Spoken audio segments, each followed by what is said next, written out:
COVID ini pandemi biasa atau war tool atau senjata perang? Hal ini merupakan pertanyaan mendasar sehingga jawaban dari pertanyaan tersebut sesungguhnya tercermin dengan tindakan apa yang diambil oleh para pejabat saat ini. Lalu kita bertanya lagi, apa yang terjadi ketika vaksin sudah mencapai 70% populasi yang seharusnya sudah tercapai herd immunity atau kekebalan kelompok. Lalu muncul mutasi strain virus baru lagi. Berdasarkan data kecepatan melakukan vaksinasi COVID Indonesia sudah cepat di tengah gelombang terpaparnya juga tinggi seperti saat ini. Sehingga yang tadinya 250.000 vaksin per hari, Indonesia itu sesungguhnya bisa mencapai herd imunitas dalam 3 tahunan lagi dari sekarang. Saat ini dipercepat berdasarkan informasi bisa 1 juta suntik vaksin per hari. Walau data ini masih diragukan karena kalau satu tenaga kesehatan menyuntik 100 orang per hari maka ada 10.000 nakes yang bekerja. Namun kita anggap informasi ini benar dulu deh. Maka dalam 1,5 tahun lagi atau akhir tahun 2022 herd imunitas tercapai maka kita menang melawan COVID. Pertanyaan liar, apa yang terjadi kalau mutasi lain lagi datang? Lalu kita kejar-kejaran deh dengan vaksin jenis baru lagi. Kalau saat ini kita anggap serangan gelombang kedua, apa yang terjadi kalau ada strain jenis baru yang mungkin bisa membuat gelombang ketiga di tahun depan?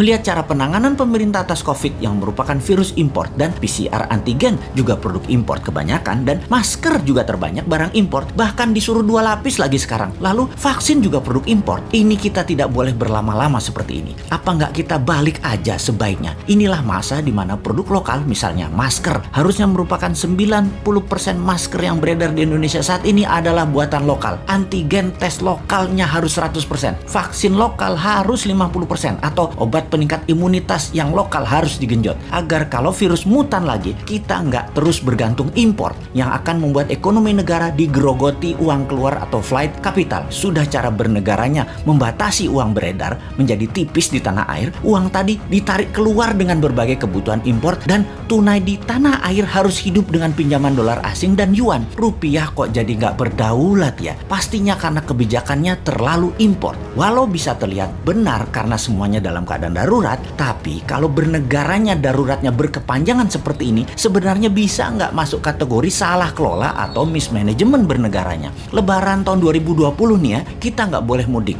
pulang kampung, mudik apalah itu. Lalu tahun 2021 berlaku lagi, nggak boleh mudik lagi. Oke lah, kita manut, 2 kali ya kita manut. Walau ada beberapa orang nggak tahan melakukan pulang kampung yang katanya mereka lah penyebab meledaknya gelombang kedua paparan COVID sekarang. Oke lah, argumen ini diterima. Tetapi kalau tahun depan 2022 masih lagi, ini namanya nggak bisa kelola. Setuju nggak kalau hal ini kita sematkan? Nggak bisa kelola negara karena 3 kali berturut-turut kita nggak pulang kampung. Kembali ke pertanyaan awal. Kita bisa simpulkan dari pertanyaan pertama oleh pemerintah saat ini, COVID adalah pandemi biasa, bukan war tool atau senjata perang biologi. Menjawab pertanyaan kedua, kalau ada strain baru, maka sepertinya ya ikut aja atas apa yang akan terjadi nanti. Kumaha engke, tak ada antisipasinya, yang ada hanyalah mudah-mudahan nggak ada mutasi lagi. Kalau terjadi berlawanan, ini senjata biologi dan strain baru, mutasi baru lagi yang membuat harus vaksin baru lagi. Kita tergopoh-gopoh lagi. Solusinya pasti tinggal bangun narasi, bayar pasukan buzzer, dan pasukan buzzer bekerja keras lagi. Nah, di posisi begini kasihan mereka yang mau jadi presiden tahun 2024, sementara mereka dalam posisi menjabat yang ternyata salah semua pengelolaan pandemi dan ekonominya. Pasti kena imbas negatifnya mereka